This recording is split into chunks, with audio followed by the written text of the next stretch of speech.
హరి ఓం. శ్రీ గురుభ్యో నమః. శ్రీ రమణ సద్గురుదేవాయ నమః. రమణ భాషణంలో 27 డిసెంబరు 1938. భాషణలు 601.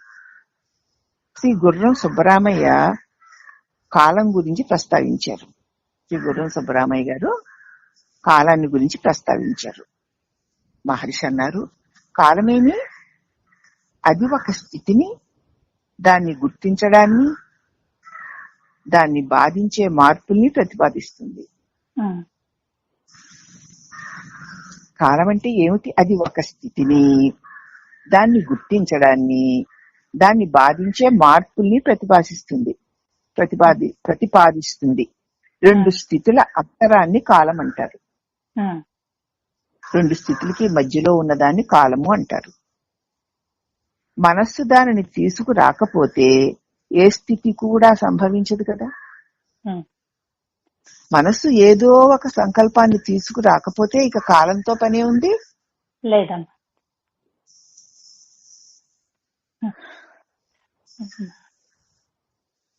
కాబట్టి మనస్సు ఆత్మవశంలో ఉంటే అది వెలుపలికి వస్తేనే కాలం. అవునమ్మా. మనసు ఆత్మవశంలో ఉండాలి. ఆ మనసును ఉపయోగించకుండా ఉంటే కాలం అనే భావనే లేదు. కాలదేశాలు రెండు ఆ మనస్సులోనివే, దానిలో నుంచే అవి అంకురించి వస్తాయి. కానీ వ్యక్తి యథార్థ స్థితి మనసునికి అతీతమైనది. నీ మనస్సుని నువ్వు ఎరుగుదువు కదా. నువ్వు మనస్సు కంటే అతీతమైన వాడి కాకపోతే మనసును ఎట్లా ఎరుగుదువు? అవునమ్మా. కాబట్టి వ్యక్తి యొక్క యథార్థ స్థితి మనస్సుకు అతీతమైంది. సహజ స్థితిలో సుస్థిరునికి కాలమే ఉండదు. సహజ స్థితిలో తన తానుంటే అతడికి కాలమే లేదు. మనస్సు పొడచూపితేనే కాలం ప్రశ్న.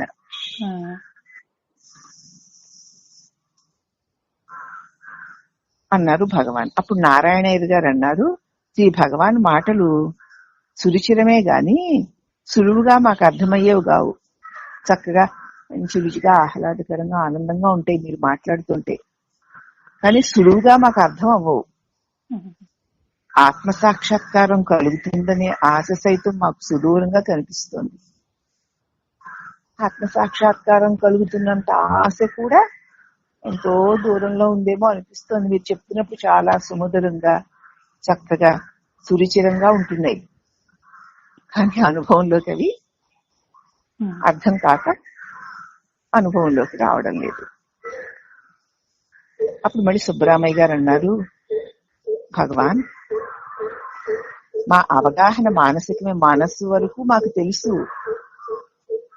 మనస్సుని దాటి మేము అర్థం చేసుకోలేకపోతున్నాం. భగవాన్ దయతో మీరిట్లు చేయుడని ఆదేశిస్తే మాకెంతో లాభం. కాబట్టి నీ మనసుకి అవతలిది, నువ్వు మనసుకు అవతలి వాడివి అని చెప్తున్నారు.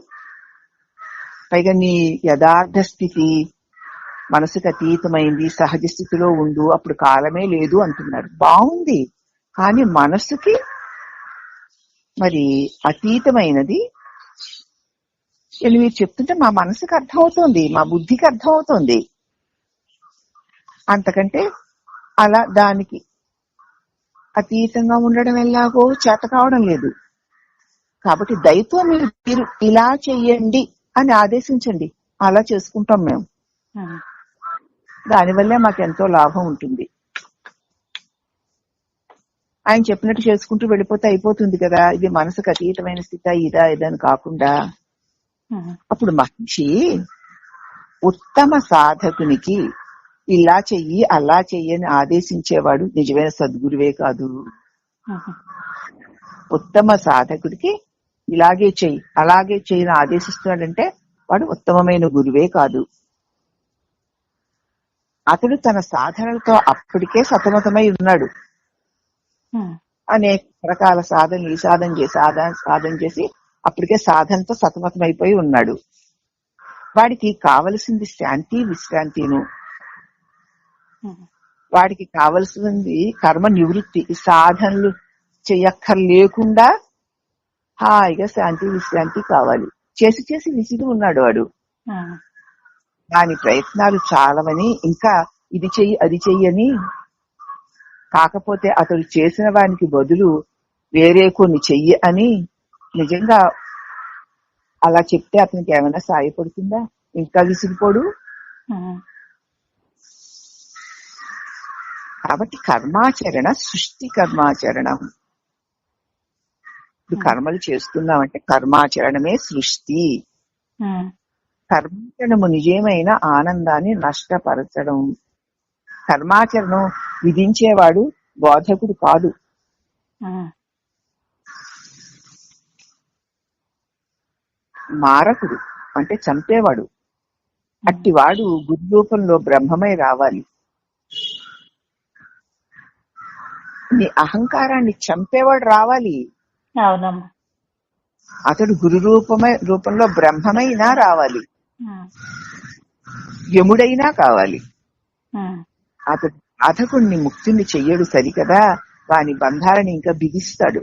ఉమ్, కాబట్టి ఇంకా ఇప్పటికే ఏవో సాధనలు చేసి ఉన్నటువంటి సాధకులకి ఇంకా ఎలా చెయ్యి అలా చెయ్యి అని చెప్పేవాడు నిజంగా గురువే కాదు. అతడు యముడైనా అయి ఉండాలి, నేను చంపేవాడైనా బాధల్లో ఇంకా ముంచేవాడైనా అయి ఉండాలి.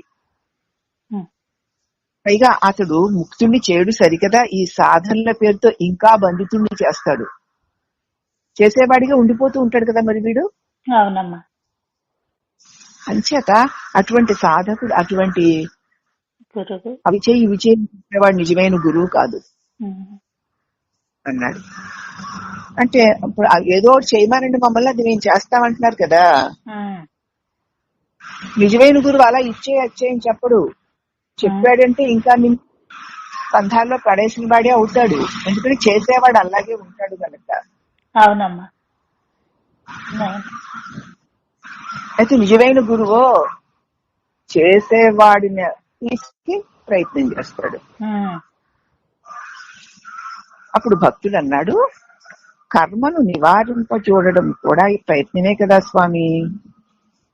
మా కర్మలన్నింటినీ నివారణ చేసుకోవాలి అని చేయడం కూడా ప్రయత్నమే కదా. ఎటైనా ప్రయత్నం తప్పదు కదా భగవాన్. ఉమ్, అప్పుడు మహర్షి అన్నాడు, నిజమే, ఆ విషయం తాయి మానవులు చెప్పే ఉన్నారు కదా. ఒక వైద్యుడు రోగికి సేవించమని మందు ఇస్తూ ఒక షరతు పెట్టాడు. పచ్చాం అన్నమాట. ఉమ్, మందు తీసుకునేటప్పుడు కోతిని తలుచుకోవద్దు. ఉమ్, ఇక ఆ రోగి మందు తీసుకున్నట్లేనా? దాన్ని తలుచుకోరాదు అన్నప్పుడల్లా జరిగేది దాని స్మరణే కదా. అవునమ్మా. ఓహో, నేను కోతిని తలుచుకోకూడదు, ఇప్పుడు మందు తీసుకోవాలి, నేను కోతిని తలుచుకోకూడదు, నేను కోతిని తలుచుకోకూడదు అంటూ వాడు కోతినే తలుస్తున్నాడు. ఉమ్, వాడు కోతిని తలుచుకోకుండా మందేసుకోలేడు. ఇప్పుడు అవును. మందేసుకుంటే కానీ రోగం తగ్గదు. ఆ రోగమే తలుచుకోకుండా వేసుకోవాలి. ఉమ్, కాబట్టి తలుచుకోరాదన్నప్పుడల్లా జరిగేది దాని స్మరణే కదా. అలాగే ఆలోచనలు వదిలివేయ ప్రయత్నించినప్పుడల్లా ఆ ప్రయత్నమే ఆ ప్రయోజనాన్ని భంగపరుస్తుంది. ప్రయత్నం చేస్తున్న కొద్ది ప్రయత్నం చేసేవాడు ఉంటాడు, ప్రయత్నము ఉంటుంది. ఉంటుందమ్మా. ప్రయత్నం చేస్తూ నువ్వు ఉంటావు, ప్రయత్నం ఉంటుంది. దేన్ని పోగొట్టాలని ప్రయత్నం చేస్తున్నావో ఆ ప్రయత్నము మళ్ళీ పోగొట్టవలసినవి ఉంటాయి. ఉంటాయి. మరి అయితే దాన్ని ఎలా సాధించాలి అన్నాడు భక్తుడు. ఇంక దాన్ని సాధించడానికి ఏముంటుంది? పూర్వమే సిద్ధించి ఉన్నది కాకపోతే దాని సాధన అవసరం. పూర్వమే నీకు సిద్ధించి ఉండకపోతే దాన్ని సాధన చేసి పొందొచ్చు. అవునమ్మా. ఇక్కడ నీ స్థితి అదే కదా. అదే. అదైనప్పుడు ఇక దేనికోసం ప్రయత్నం చేస్తావు? ఒకవేళ ఏ గురువైనా ఈ ప్రయత్నం చేయి ఆ ప్రయత్నం చేయి అని చెప్పాడు అంటే వాడు ఇంకా నిన్ను బంధాల్లో పడేస్తున్నవాడే. ఏ ప్రయత్నము చెయ్యకుండా ఉంటే నీకే అడ్డులు ఉండవు కాబట్టి నీ స్వరూపం నీకు స్వయంగా అనుభవానికి వస్తుంది. మామూలుగా మన ఏ ప్రయత్నము చెయ్యకపోతే సోమరైపోయి మనస్సు ఆడించినట్లుగా జగద్వ్యామోహాల్లో తిరిగిపోతాడు. కాబట్టి దాన్ని నివారించుకోవడం కోసం ఏదో ఒక సాధన చెయ్యాలి. అది కదా అందరు చేసేది. అది మరి ఎందుకు అలాగా అంటే చేసి చేసి చేసి ఓహో చేస్తున్న కొలది ఇక చేయడాలు పెరిగిపోతూనే ఉన్నాయి. ఈ చేయడం నాకు కలిగే ఫలితం ఏమిటో నాకు తెలియడమే లేదు. చేయడంతో అలసిపోతున్నానే. ఫలితం రానప్పుడు ఇంకా చేస్తూనే ఉండాలి కదా. నాకు శాంతి ఎక్కడ దొరుకుతుంది అని నిజమైన ఆర్తి ఉంటే నిజమైన గురువు ఇప్పుడు దాకా చేస్తుంది చాలు, ఏం చెయ్యకు, ఒక మహాశక్తికి ఆధీనంలో జరుగుతుందని తెలుసుకుని దానికి శరణాగతి ముందు అంతే. అందరూ ఇంకేమీ చెయ్యొద్దు అన్నది ఇవిడే ఉంది కదా. ఉందమ్మా. అందుచేత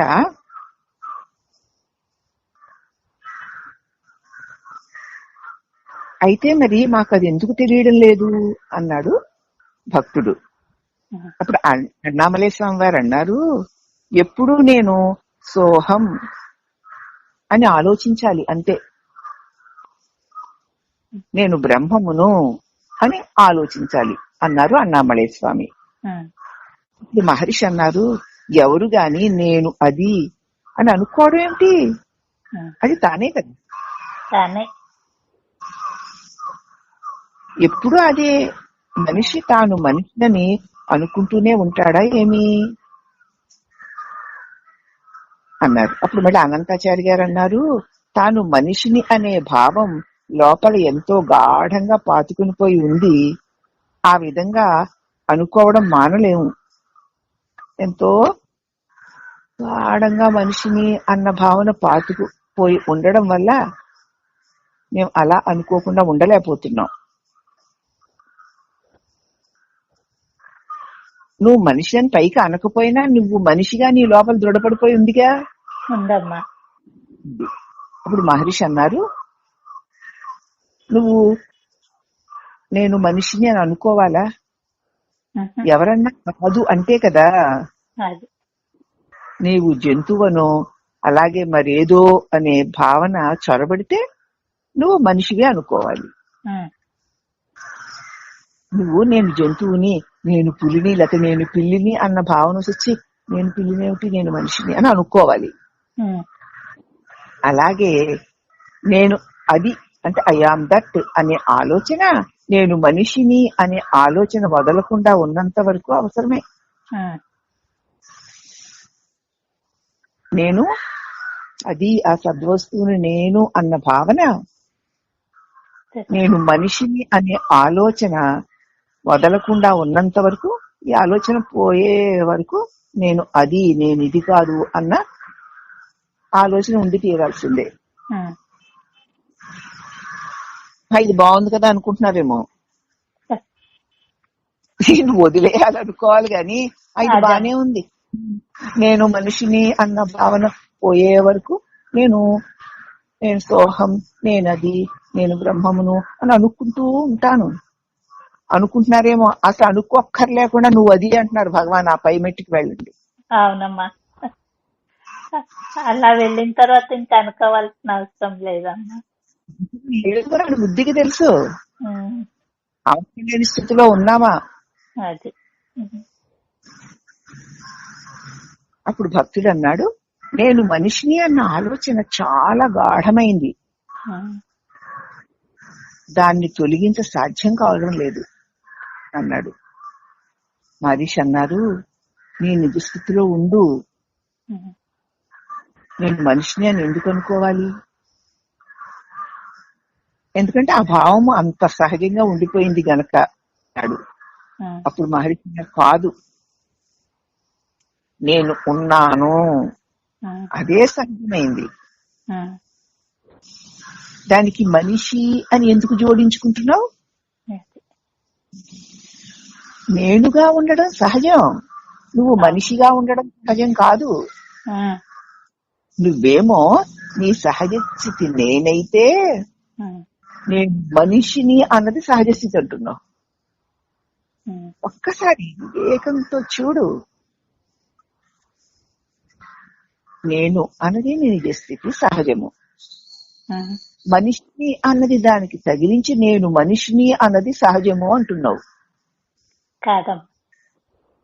అని అలా జోడించడం ఎందుకు అన్నారు భగవాన్. ఉమ్, అప్పుడు భక్తుడు నేను మనిషిని అనేది సుస్పష్టం, మరి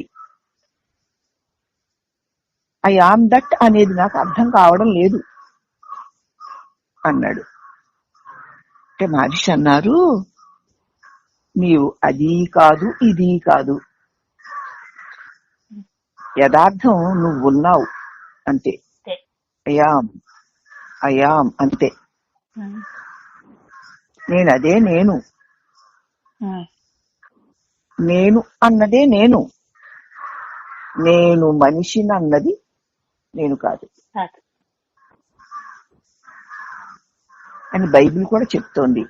ఉనికి ఒక్కటే సహజం, ఆ ఉనికి నేను, అది సహజం. ఉమ్, దానికి మనిషినని పరిమితి చేయడం అనవసరం. దానికి మనిషిని అన్నదాన్ని తగిలిస్తున్నావు. ఉమ్, మనిషిని అన్నది పరిమితి కదూ,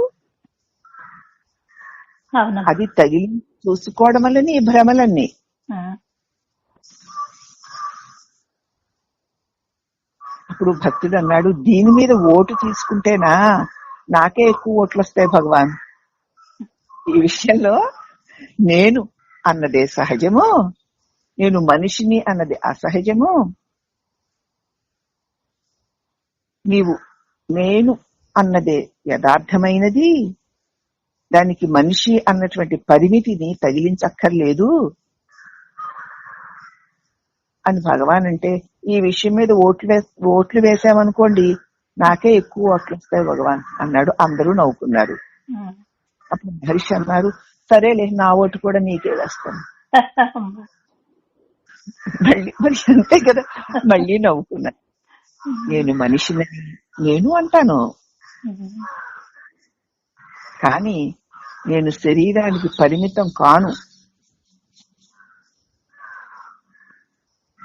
అది నాలోనిది, ఉమ్, శరీరము నాలోనిది. నేను అవునమ్మా. మనిషిని కానీ నేను మనిషిని అంటాను గాని ఉమ్, నేను శరీరానికి మాత్రం పరిమితుణ్ణి అని అనుకోను. ఉమ్, ఆ శరీరము నాలోనిది అని నేను ఎరుగుదును. ఉమ్, అదిగో నీకు ఇదే భేదం.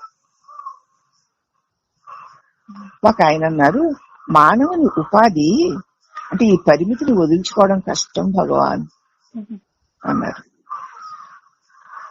అప్పుడు మహర్షి, నిద్రలో నువ్వు ఎలా ఉన్నావు? అదే. అప్పుడు కూడా నేను మనిషిని అన్న ఆలోచన ఉందా అన్నారు భగవాన్. ఉమ్, ఇంకొకటి అన్నారు, కాబట్టి మేల్కున్నప్పుడు కూడా నిద్రావస్థను తెచ్చుకోవాలి అన్నమాట. అయితే ఉమ్, మరి మెలకుగా ఉన్నప్పుడే కదా నేను మనిషిని అంటున్నాను, ఉమ్, నిద్రలో అండం లేదులేండి, అనుకోవడం లేదు, ఉమ్, మెలకు అప్పుడే అంటున్నాను కదా. అందుకని ఇప్పుడు నా నిద్రావస్థని మేల్కున్నప్పుడు కూడా ఆ నిద్రావస్థను తెచ్చుకోవాలా ఏమిటి అన్నాడు. ఉమ్, ఆ అవునవును, ఉమ్, అదే జాగ్రత్త శక్తి. ఉమ్, మళ్ళీ భగవాన్ అంటున్నారు, కొందరు నిద్రలో కూడా తాము దేహంలోనే ఎక్కడో ఆవృతులై ఉన్నాము అనుకుంటారు. కొందరు ఏమిటి, అందరూను ఉమ్, నిద్రలో కూడా ఈ దేహంలోనే ఏ మూలనో ముడుచుకొని ఉన్నాను అనుకుంటారు. ఉమ్, ఆ భావం నిద్రలో లేదని, మేల్కొన్నప్పుడే తోచిందని వారు మర్చిపోతారు. అదమ్మా. వారు తమ జాగ్రత్త స్థితిని నిద్రకి ఆరోపిస్తారు. ఇస్తారు. దీపాలు ఆరిపోయాయి, అందరూ వారి వారి స్థలాల్లోకి వెళ్ళిపోయారు. అంటే చీకటి రాత్రి అయిపోయింది, అన్ని దీపాలు ఆరిపోయాయి, ఎవరి చోట్లోకి వాళ్ళు వెళ్ళిపోయారు నిద్రపోవడానికి. అంటే నిద్రపోవడం అంటే ఏమిటి? స్వరూపంలా ఉండదు. నిద్రపోవడం అంటే మెలకువలో ఉన్నటువంటి నానాత్వాన్ని వదిలి తానుగా మిగలడం.